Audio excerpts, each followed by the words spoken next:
Meanwhile, members of the Lawyers for Democracy movement expressed their views regarding the Colombo Port City during a media briefing today. මේ පනතේ සමස්තාර්ථය ඇතුලේ මේ ආර්ථික commission සභාවේ ක්‍රියාවලිය budget. Based on this bill, the activities of the Commission will not be brought under a budget. It cannot be summoned before the court. The Committee on Public Accounts also cannot take up matters concerning it. The Montevideo Convention that was adopted in Uruguay outlines 4 main prerequisites to qualify as a state. The first is population. The population in the area has already been identified. The second requirement is a territory. The entire land area spans 1,115 acres.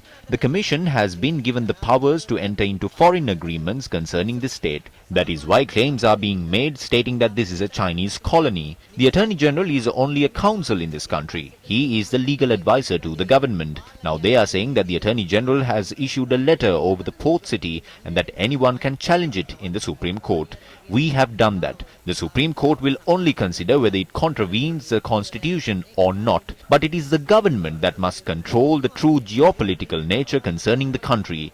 When a portion of our land is given to China, will India remain silent? Will the US remain silent? We don't see the government following a certain policy on foreign affairs. තහම තනිකර ආණ්ඩුක්‍රම ව්‍යවස්ථාවේ ජනතාවගේ පරමාධිපත්‍ය අමුයේ උල්ලංඝනය කරලා තියෙනවා. දැන් මේ පනත් කෙටුම්පතේ තියෙනවා යම් ආකාරයක. The bill states that if any disputes arise in the area, the parties concerned should agree on a consensus. This should be done before an international commercial dispute resolution unit. Even if a party concerned is not willing to agree on a consensus, they will be left with no alternative due to the agreement signed by them. Resolving disputes in this manner mandatorily undermines the country's judicial system. While there are 22 million people in the country, how can they provide benefits only for those in the 1,115-acre land area?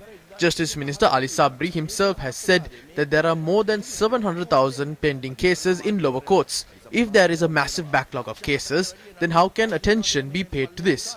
මේ රටේ මිනිසුන්ගේ මූලික අයිතිවාසිකම් කඩ කරන කාරණයක් බවට පත් වෙනවා. ශ්‍රේෂ්ඨාධිකරණයෙන් මේක ව්‍යවස්ථාවට අනුකූලද නැද්ද කියනවා පමණයි හොඳ නරක තීරණය. The Supreme Court will only determine whether it is in line with the Constitution. We have appointed a government to decide whether it is good or bad. Port City or Elam both imply another state. We agree that foreign investments are required. There are 2 laws under which this can be done. One is the Strategic Developments Act and the Board of Investment Act. It is through these acts that the projects such as Shangri-La were given to China during the Rajapaksa rule. Ranil Wickremesinghe also gave the Hambantota port to China. Why did they bring such laws against such a backdrop?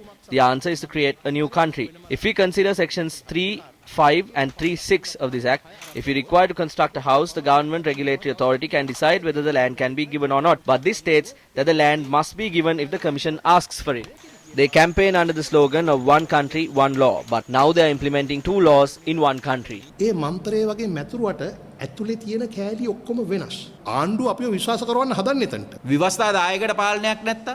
If the legislature does not have control over this, and if they can deal directly with foreign nations, run a separate stock market, maintain separate foreign currency reserves and a judiciary, that is what we call as a separate state. You know that a massive discourse was created in the country over the creation of a ministerial portfolio and several other matters under the previous government. This bill covers all those matters. ඒව තමයි මේ පනත ඇතුලේ තියෙන්නේ ඒ කාරණා. The Lawyers for Democracy movement pointed out that the passage of the bill will be a threat to national security. ඉන්දියාව කොච්චර කැමති වෙයිද චීනයට. How will India prefer to see China enjoying massive powers behind an entity that they control? These factors will threaten national security. The US and India are clashing with China. On the other hand, China is occupying land in our country. Ultimately, our country will be caught in a proxy warfare between these 3 countries. බරපතල අවධානමක් තිබෙනවා. ලංකාවේ TRC එක තියෙනවා. TRC එක හරහා Sri Lanka has a telecommunications regulatory authority. Many entities are managed through the TRC. Otherwise, if any action is taken to surpass the TRC, then it is a massive threat to national security. අන්න ජාතික ආරක්ෂාව සම්බන්ධයෙන් විශාල ගැටලුවක් එන්න පුළුවන්. ජනතාව අවදීන් The people must be kept informed to decide whether it is beneficial or not. The politicians meet each other in parliament. They will vote in favour when it is taken up. We saw that this happened when the 20th Amendment was put forward as well. සංශෝධනයට අපි දැක්කනේ කට්ටිය මේ අඳුරනා තියෙන මොකද අත්ස ඉස්සු කරන වෙලාවට. One mission, one channel, and one more thing. 1 million subscribers on YouTube.